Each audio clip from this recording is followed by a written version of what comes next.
member of the board of directors of Tool USA. I crack safe and mostly I pick locks. This talk is not going to be about this sort of thing. This is using a thermic lens. It looks really great, especially if you're in a movie. This is actually safe being tested at UL Labs. The whole idea behind a thermic lens is you have a really hot bar that's packed with iron and aluminum rods, and you run oxygen through it, and you basically have a thermite reaction at the tip being fed by a lot of oxygen, so it gets really hot. It goes through just about anything. It tends to damage the safe when you use it. And occasionally damages the contents, especially if they're like paper, like money, which is, you know, if you're a burglar, sometimes a good thing if you're going after the gold. If you're going after the securities or the money, you probably want to use a different technique, which is probably why you're here, not. What I'm going to be talking about is non-destructive entry, things like manipulating the lock, playing with the dial, picking the lock. If you're using a lever lock, this is not something I'm going to spend a lot of time talking about because, well, go down to Lockpick Village and learn how to pick locks to begin with.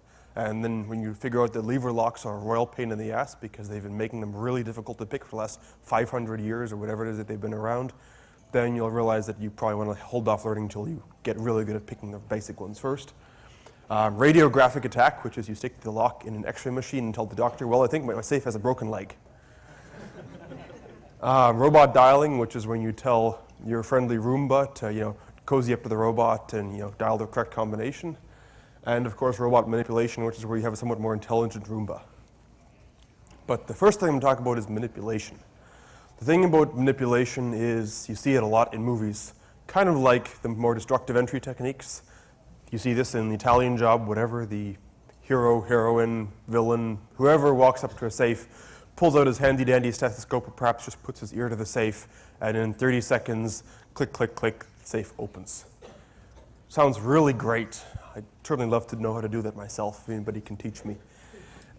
In reality, it's somewhat more difficult. To understand how it works, you've got to understand how the lock works. A combination lock is basically a box with a couple of wheels in it and a couple of little extra gadgets to make your life difficult. You've got, in this first case labeled A, if you can read that little A down there, a combination lock with two of the wheels set so you can see the gates are aligned. They're, however, aligned in the wrong position. That's one of the important things to remember is that, you know, even if all the gates are correctly aligned, they still have to be aligned under the fence, which is the mechanical device which allows the lock to tell whether or not you dialed the right combination and whether or not you aligned the wheels in the correct place. Like in case B, the wheels are aligned, you can see all the gates lined up, but of course the lock is not going to open. Those are the gates. That's the thing called the fence. As I said, the fence is what the lock uses to tell whether you dialed the right combination. If that thing can enter the gates, the lock thinks, hey, this guy's legit.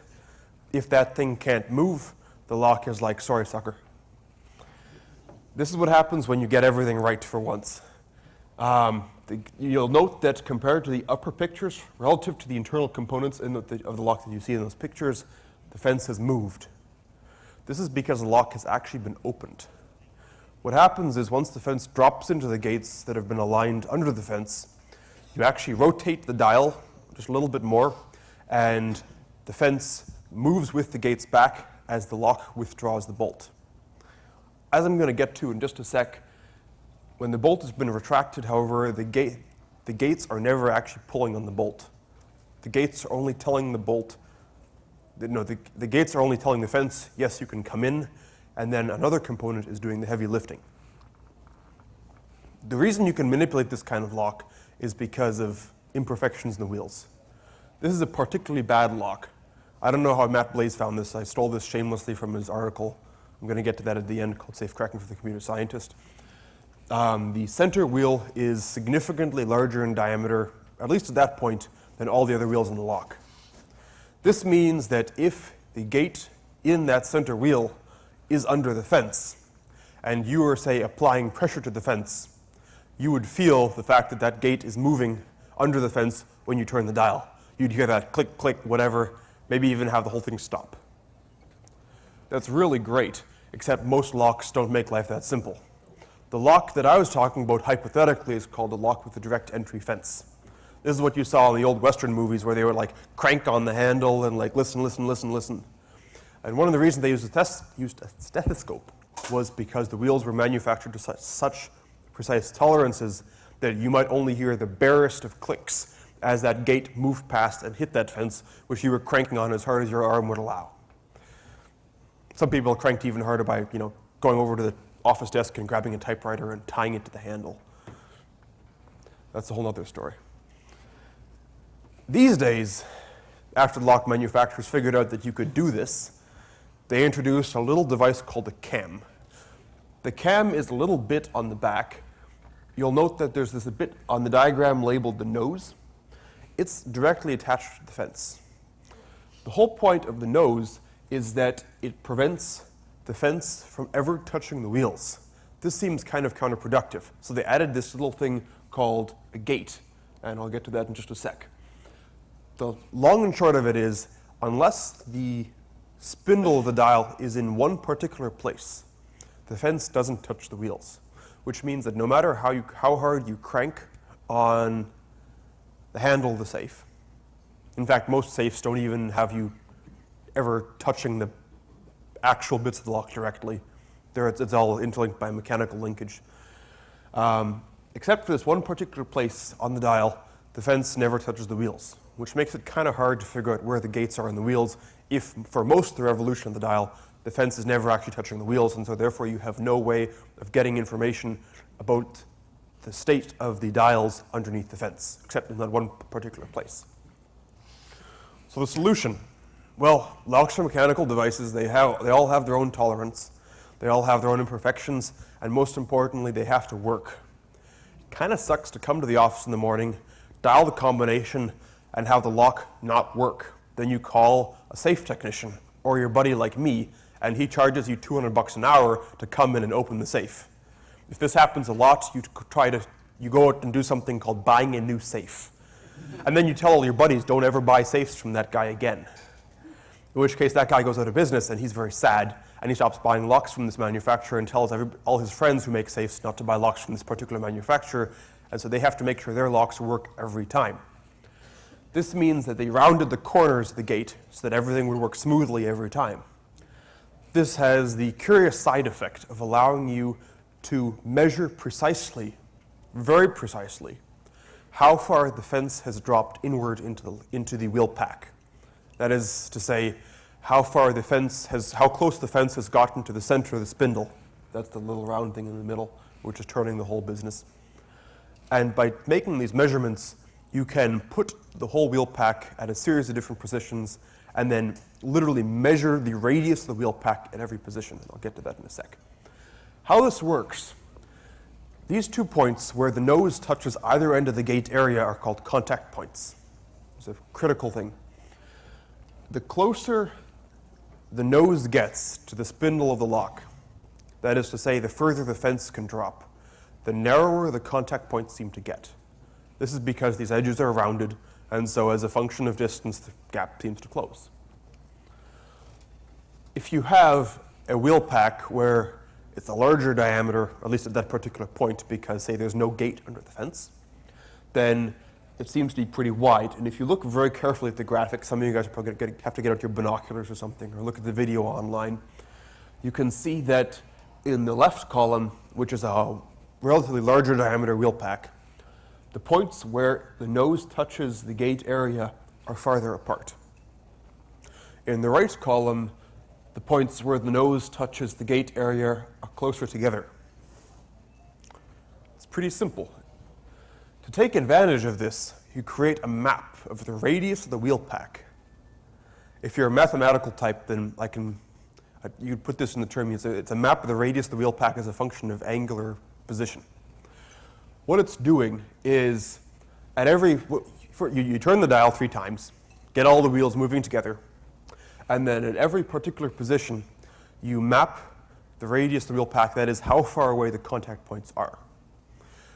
These contact points, since they get further apart as the wheel pack radius at that particular point seems to go up and get closer together as the radius goes down, means that where the contact points get further away, there probably isn't a gate in the wheel, and where their contact points get closer together, there may be a gate in the wheels.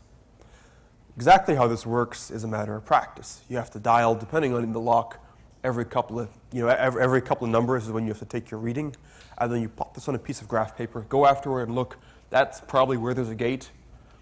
And then you go back and do this again. After doing it, every 2 numbers, you figure out there might be a gate here. Let's make sure that it's actually a gate shape.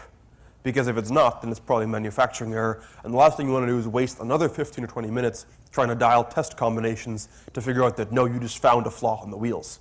Great if you're a quality tester, not so good if you're a safecracker. What you do here is you go back and we find by checking every half number for that particular range that this little aberration is in fact gate-shaped.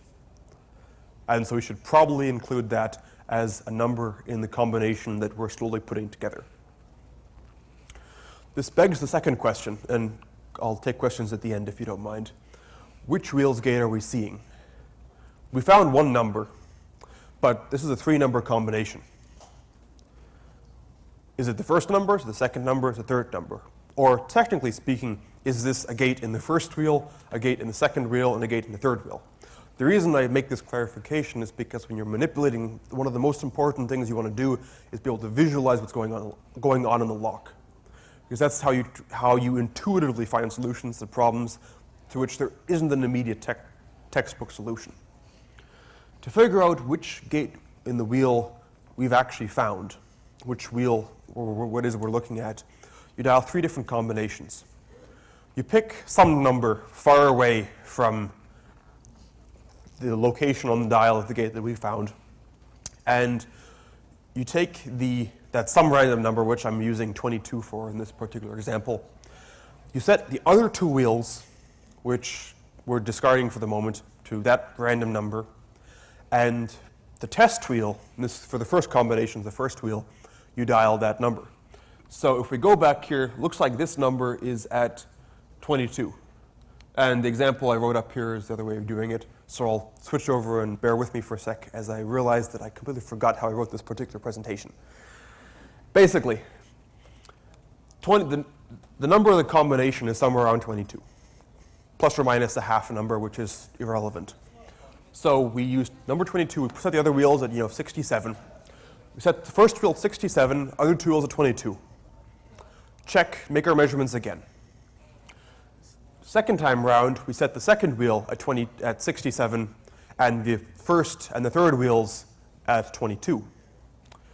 Do this again, setting the third wheel to that some random number, and the first 2 wheels at 22. The upshot of all this, trying 3 different combinations, is that when we make our measurements, we will see that for 2 of these cases, the measurements stay the same. Because if you remember back here, this first picture I showed you, one wheel is the one that we're riding on. The other 2 wheels, no matter where those other 2 wheels are, it doesn't matter. It's not going to figure into the calculations, not going to figure into the measurements. So the instant we get the gate in that one wheel out from under the fence, the measurements are going to change. Once those measurements change, then we know exactly which wheel has that gate in it at that position. And we're a third of the way there. Some of you guys have probably figured out the next 2 steps. Wash and repeat. Never mind about the wash part. What you do is you repeat, knowing this thing for this one wheel, for the rest of the manipulation procedure, you leave that one wheel with that one gate in that one position. In this case, we say that the first wheel had the gate in it. We would leave the first wheel at 22, and then just play with the second and third wheels. And then do this again for the second and third wheels. And once we figure out where the gate is in those wheels, we do this again for the last remaining wheel, and we have the combination and we have the safe open. Now, this is all very complicated, and some of you guys are probably wishing you'd brought your hip flask to the presentation, and the rest of you guys are probably asleep. And some small fraction of you guys are saying, hey, this is really cool, how can I learn how to do this? There's a couple things which make learning it easier. First of all, get yourself a practice lock, a cutaway designed for learning to manipulate. And I've got one right here. You can buy them on eBay. I got this thing for 40 bucks some while ago.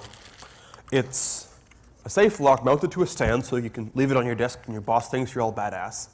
And on the back, it's cut away so you can see the inner workings of the lock. Now, nobody except for the couple guys here in the front can see what I'm doing, but I'm going to do it anyway, just for their benefit. When you twirl it, you can watch the gates move under the fence. And by playing, just sitting and playing with it for a couple hours, you'll have a very intuitive sense of how the lock is working, which is going to help you when you're spending 5 hours at the door wondering what the heck is going on because the safe isn't opening. First time you open the safe, it'll take you quite a while. It took me, I think, 6 hours or so, because you're going back, you're charting, you're trying to figure out where you made the mistake and then made the other mistake, and realizing, oh man, I screwed up way back at the beginning, you have to start all over again. But then once you get a feel for it, once you get an intuitive sense of it, then you stop making mistakes. And you start getting it right, and you get your times down to 3 hours, maybe 2 hours, which is about what most safe technicians will take to actually open a lock by manipulation. This is why many of them carry drills. Now, if you're storing classified data, and I'm not talking about the kind of data like the kind of porn you watch on the web. I'm talking the kind of data of where your spies are in Soviet Russia or Iran these days. If the Iranians get at this data, they only have to take a picture of it or even remember who the names of the spies are in their interior ministry so they can go back and shoot the guys.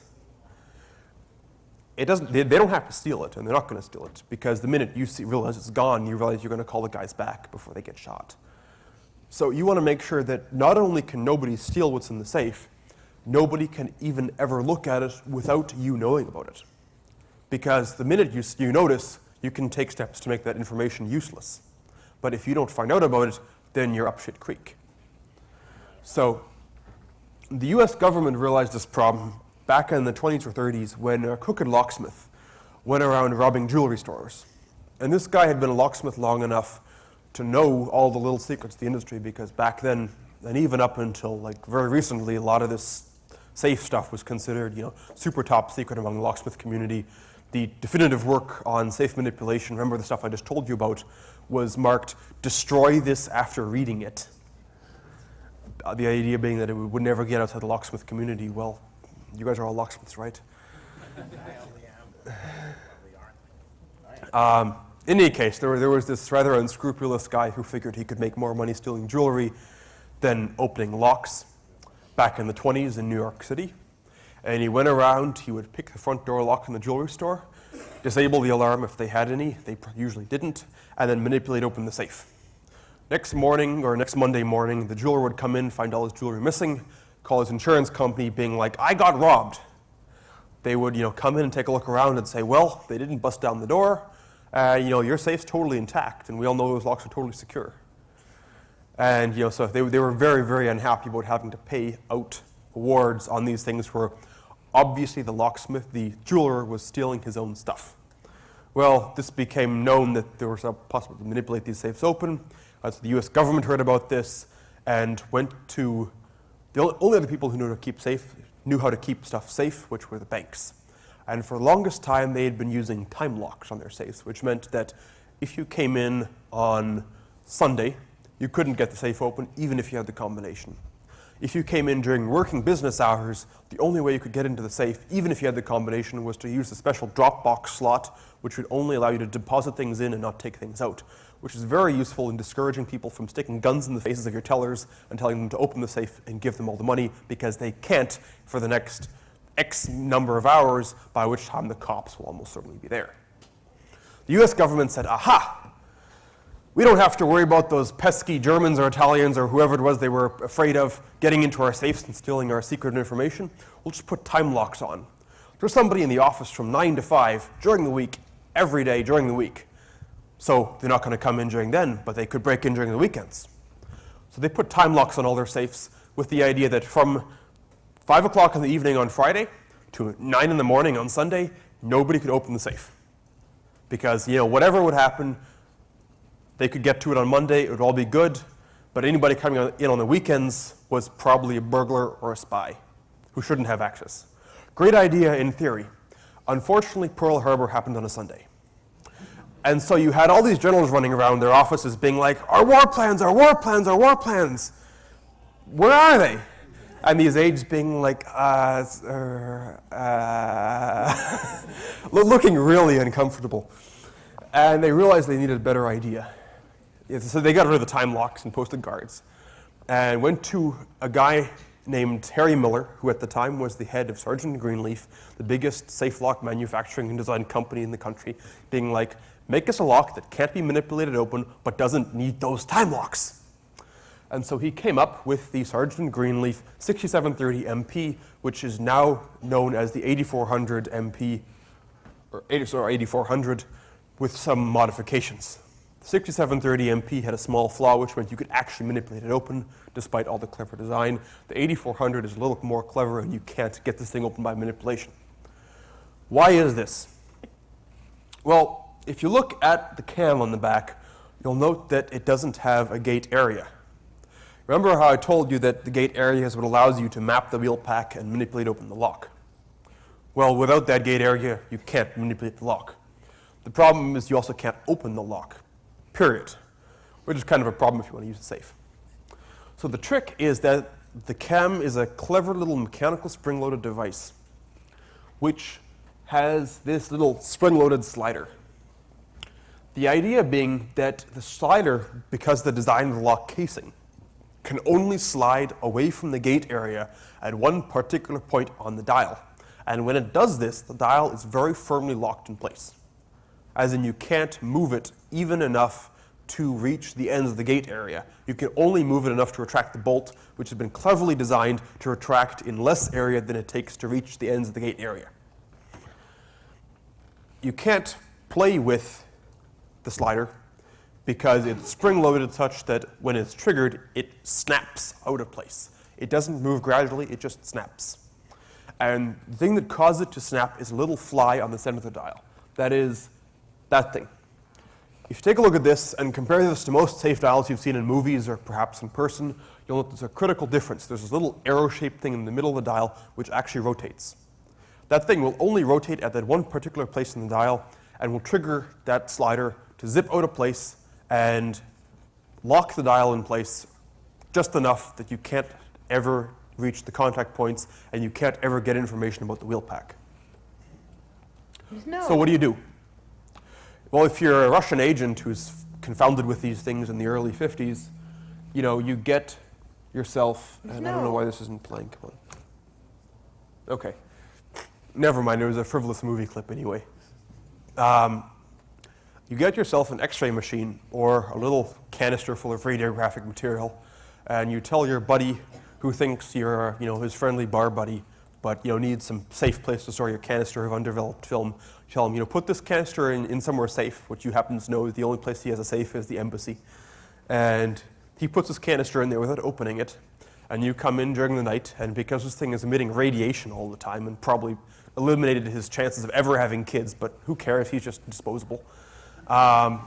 You go in there in the middle of the night and you take out your handy radiographic film and you paste it to the front of the safe. And you count off your exposure time, pull it off, go home and develop it, and bada bing, you have a very clear picture of the safe lock, including where the gates are. Nowadays, of course, you can use these handy-dandy portable package inspection X-ray machines. And you don't have to worry about getting someone to stick it inside. You just put the source on one end and the reader on the other, and you're good to go. So, US government found out about this, and so did the British government, and they originally had this brilliant idea. Well, these locks are encased to keep people from drilling into the sides of them in like hardened steel boxes. So we'll just fill the boxes with lead ball bearings. The lead will keep the radiation out, and we're all good. Russians came back being like, aha, we know computer science and image processing, and worked out a way to process their images and still get useful information. So the US government came back with plastic wheels, which of course don't show up on X-ray machines. And rumor has it that the Russians came back with even better computers and even better image processing and still get in, so now they just try to keep the Russians out entirely. Now, of course, Hollywood is Hollywood. This is only relevant to the clip that didn't work, so I'm going to skip it.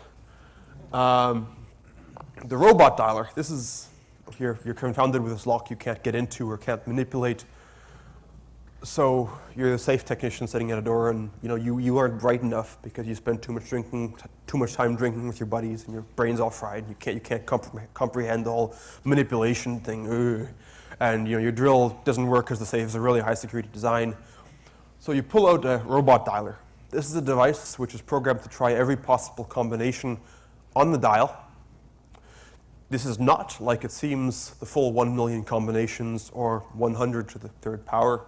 This is more on the order of 200, maybe 400,000 combinations because of tolerances in the lock. So if you're lucky, the lock will open in about 4 hours, but on average, it'll probably open in about a weekend. As it so happens, and before I get to the next slide, I should mention this, some friends of mine at MIT figured out the fact that, well, these group 1R, the manipulation-proof locks with a little fly in the center of the dial, they don't work with most robot manipulators because the robot manipulator gets stuck at the little twiddle the fly part. So they built a robot dialer which could twiddle the fly, which happened to be only the second time anybody in the world has ever done this as far as I know, and the first time the US government kindly asked them, please don't ever tell anybody about this or we won't buy your products ever again. So this is the only publicly available robot dialer that exists that can do this. And if you check Google, you can find it. If you're a little more intelligent, you build a more intelligent robot. This was actually built by the same company that built that very first auto dialer capable of doing manipulation-proof locks. This is a robot dialer with a brain and ears. It has a little piezo microphone which attaches to the front of the safe, and using precisely the same rules of manipulation that I explained to you earlier, automates the manipulation process. It'll open the lock in, 22 minutes. And I really hope this video works. S&G 6730. The software on my laptop here is actually a prototype version of the software. But two of the locks I have on here are S&G and Lagarde. This is before they developed software for Ilco. And I have two different indications, S&G 6730M1 and 6730M2. That stands for Method 1 and Method 2. Method 1 is my preference for manipulation, find wheel 3, 2, 1. That works 80% of the time.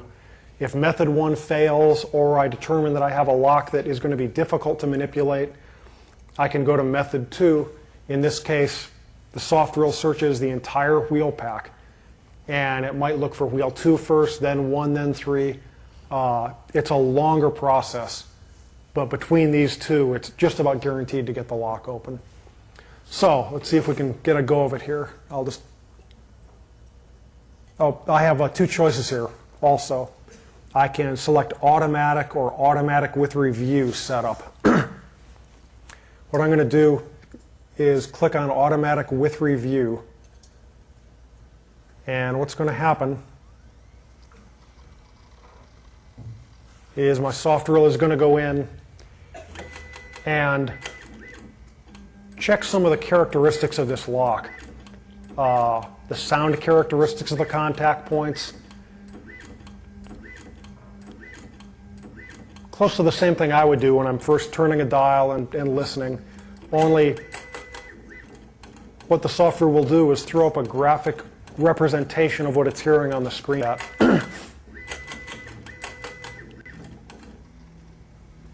And what I have here is actually just about as perfect as I could have hoped for. I have an indication of the noise, the sound that the software is hearing approaching the contact point. And this resounding crash of a wall here is the noise it hears at the contact point. And that's almost a perfect setup. We got fortunate here. What I want to see is about the right third of my screen. Black would be perfect. In an absolute perfect world, I want to see the sound lines go all the way to the top and bottom of the graph and be as dark as can be, and I want as little noise as possible to the left of that, filling up about 2/3 of the screen. That's a good setup. If I get a poor setup, I have a few options. I can move the microphone and try different areas on the safe, or I can actually adjust my gain, decrease the position that the drive cam is hearing the contact point. I can make some changes here, but I find that generally I don't have to do anything. So I will click on Continue Test here.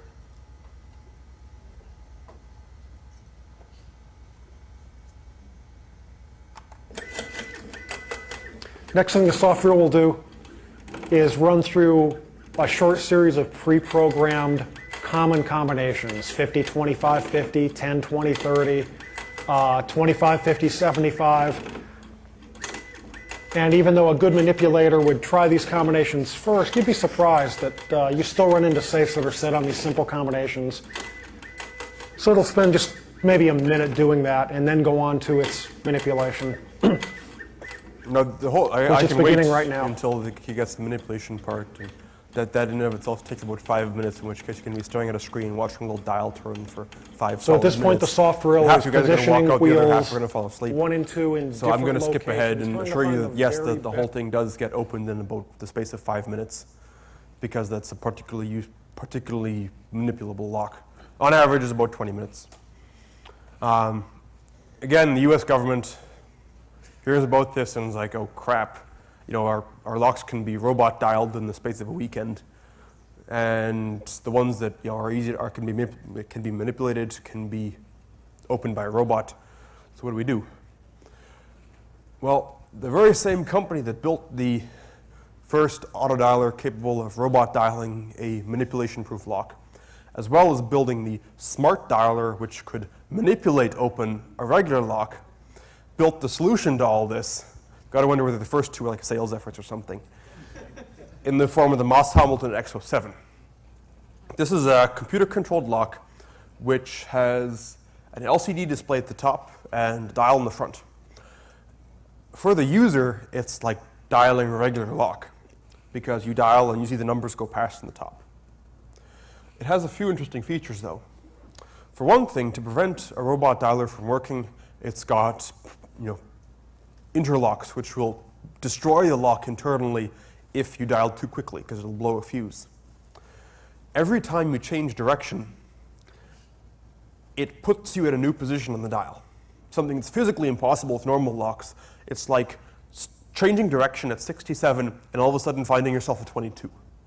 You're transported through space and time, as it were, by the computer to start you at a new position on the dial, which you have no idea what it's going to be. Of course, has a LCD display on the top, which can only be read from a very narrow family of angles, which means that it's very hard to put a camera in place to read it. It has a proper 1 million possible combinations, because there is no leeway in terms of dialing the right or wrong number. And of course, it has an audit trail, so you can see how many times the lock has been opened and how many times people have failed to open the lock, which is kind of useful if somebody tries and fails to find out, so you can go asking naughty questions. If you dial continuously without a pause of a quarter second every 1 1/3 turn, the lock will shut down. This is kind of interesting. Why would they do this? The logic is that your human arm can only twist around so far. And when it twists so far, you have to pick it up and put it back on the dial again and keep turning, whereas a robot can turn an infinite distance. So if you dial fast more than this, then you're probably a robot. If you enter a whole combination in less than 15 seconds, well, you're either Superman or a robot, and Superman doesn't actually exist in real life. If you dial continuously for more than 5 minutes without letting the lock power down, you should probably take a rest anyway, so it does it for you. And of course, if you try 10 combinations in sequence, then you have to wait a couple of minutes and go check your notes. And this is the internal flowchart of the lock, for those of you guys who are wondering how they can possibly crack it. Basically what it is it has a stepper motor / generator, which provides the position information as well as the power for the lock. You don't have to ever change the batteries on this lock, which is kind of useful if you're in sub-Saharan Africa, where your only source of batteries is back in the US, and you've got to tell your buddy to, you know, go down to the Bartell Drugs and FedEx you some. It has a random number generator feeding a microprocessor, which it uses to encrypt the combination and all the working information in memory, you know, display unit, and a separate drive motor which integrates through the whole thing in a very clever way, so it requires an absolute minimum of power. The cool thing is the motor actually turns a little gear, which then allows the main dial to engage the bolt. And of course, I'm not going to go into this. The computer types among you can probably find this on the web. If you go to my webpage, I'll get to that at the end. Basically, they put a lot of research into making this thing very resistant to differential power analysis and other fun toys like that.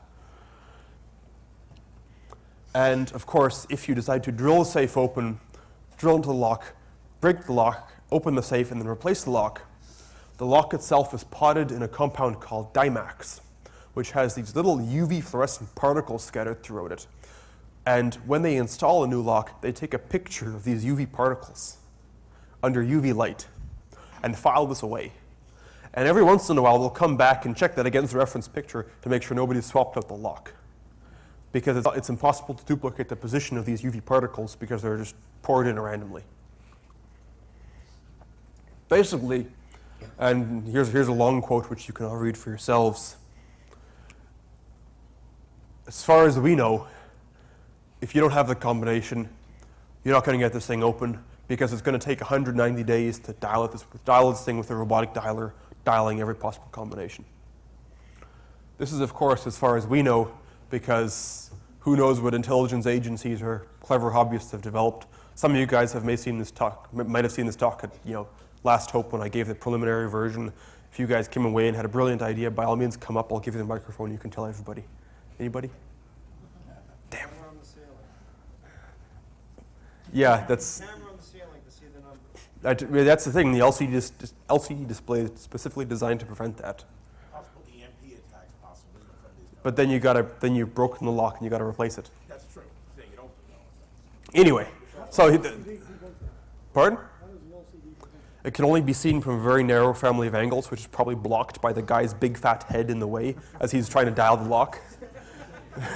Because this is a civil servant who probably can't, who's like trying to read it, and like his head's in the way.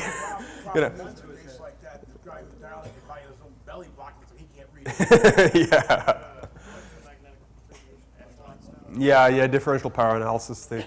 They thought of that, I think, in most cases. Anyway, so that's probably the most difficult lock to open in the world. There are a lot of safes out there which aren't used by the US government, but are used by people who really don't pay that much attention to security and are made by manufacturers who realize their customers don't pay that much attention to security. And so they have minor design flaws. Like one particular safe where you could find what would appear to be the drop-in area, just feel for the contact points.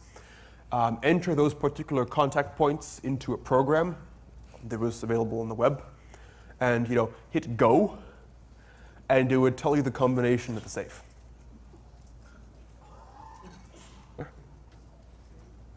And your super secure 4-digit combination was took you just 30 seconds to get. Yeah, don't buy safes that are made by people that don't know what they're doing. In any case, if you want to learn more about this stuff, the definitive reference on the subject is Mark Tobias' Lock, Safes, and Security. If you only buy one book, that's in fact the book to buy.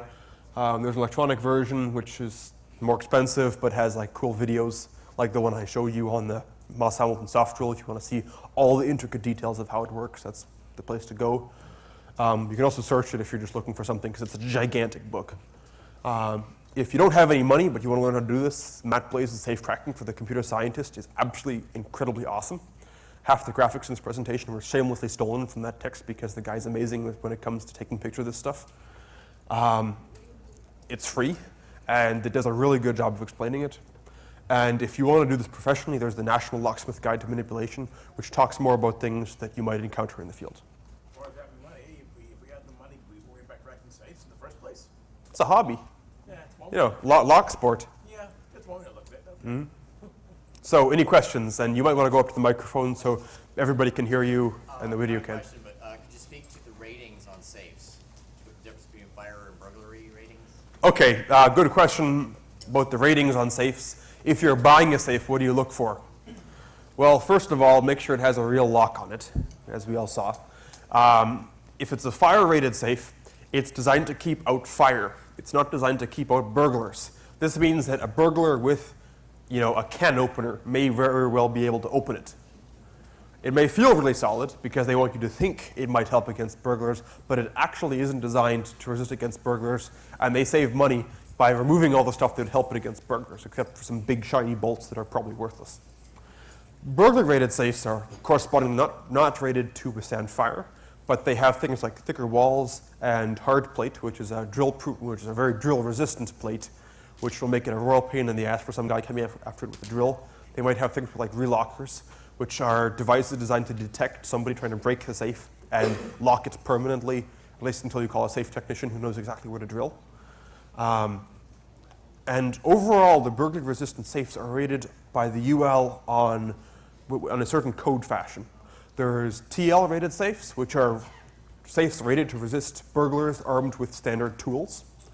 There are TX-rated safes, which are rated to withstand burglars armed with torches and explosives. And there's one more rating just for torches and tools, and I forget what it's called. And these are printed in a form like TL15, TL30, TL60, which means that given a safe expert who knows exactly what he's doing, it will take him at least 15 minutes to open that safe with standard hand tools or a certain amount of explosives or whatever. This means that if you buy a TL15 safe, you have to make sure the cops will get there in about 8 minutes. How much margin you want to leave is up to you. But it gives you a very good way of quantifying, this safe will hold me because, well, the cops will be here because they're right down the road, or the cops will never be here, better make it a royal pain in the ass and get a TXTL60X6, which means it's rated to withstand this attack from all 6 sides for a full hour, which means that your average mortal is never going to get inside. Yeah. That example where you had the 4 combinations, what is it you fed in, and then what was it doing to In the interest of keeping safe the fools who are stupid enough to buy that particular safe, though it's not an American safe, it's actually a European safe. For those of you guys who think European security is entirely 100% better than ours, it's not. I don't want to talk too much about that. I mean, just what was going on? Basically, you fed in what what appeared to be the contact area. By listening to the stethoscope and so forth? No, you feel for it. You just feel where it stops, where there's a little bit of resistance. You do my cheap combination padlock. Yeah. And you feed in the last digit, and you hit go, and it calculates out the combination. Yeah. Really, really simple one, scarily so. But Another quick point about cheap safes. Mm-hmm. If there's an electronic lock, it's almost assuredly Yeah. very easy to beat.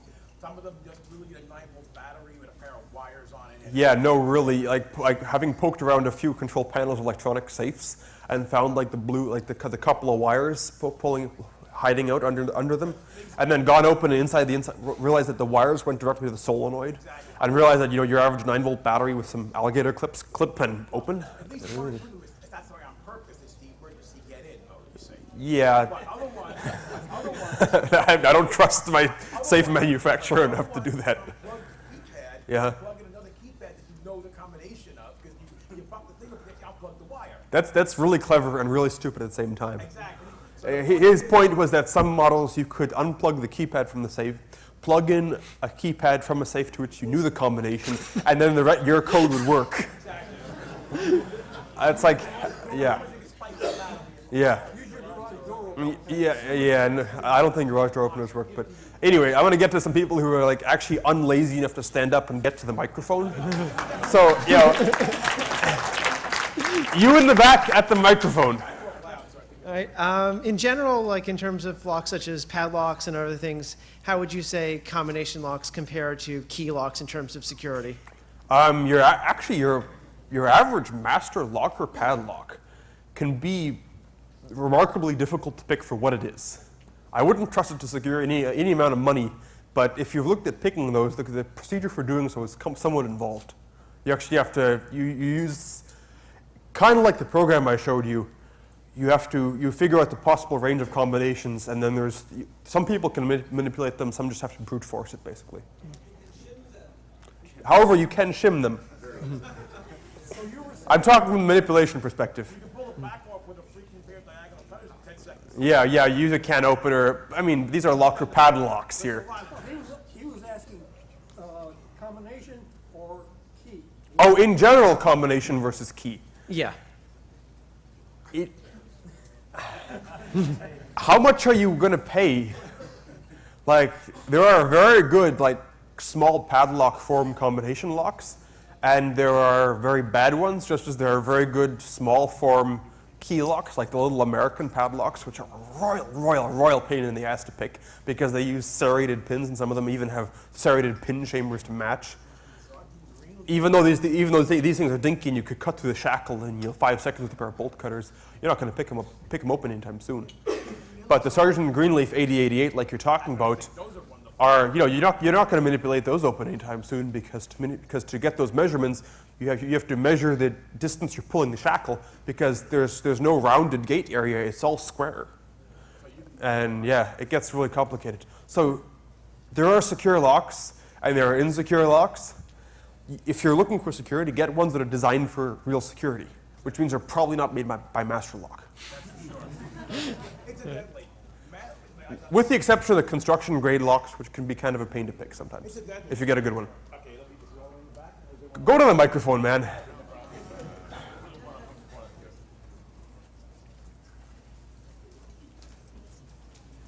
Not that this is really news for most people who go to these things, I would imagine, but talking about Master, they have a higher security, quote unquote, combination padlock. This is the one with the bigger case and the smaller dial. They're relatively expensive. Well, nothing like a Sargent and Greenleaf one, mind you. They are better. They're harder to manipulate and shit like that. But it still has the same basic floor, a different floor, that every single Master padlock tends to have, unless you've used your head a little. Most of them still have the code number on the back, and if you know what to do as far as picking up a telephone, you can have the combination in your hot little hands in about 5 minutes. That's all I'm going to say. And it's true with their key locks. You can get the key cuts and so on. Yeah, So- yeah. That's actually my favorite way of opening a master combination padlock is you look at the serial number on the back and you call up your locksmith buddy who has a big database. No, you can just call Master, actually, if you know how to talk to them. You never Yeah, need to call a if locksmith. you can social engineer them, you can probably get them to get the combination. If I told you how ridiculously stupid and simple it is to do it, you'd fall on the floor. I A believe child could get the combos from them for these things. Okay. Okay, any other questions? Thanks for coming, everybody.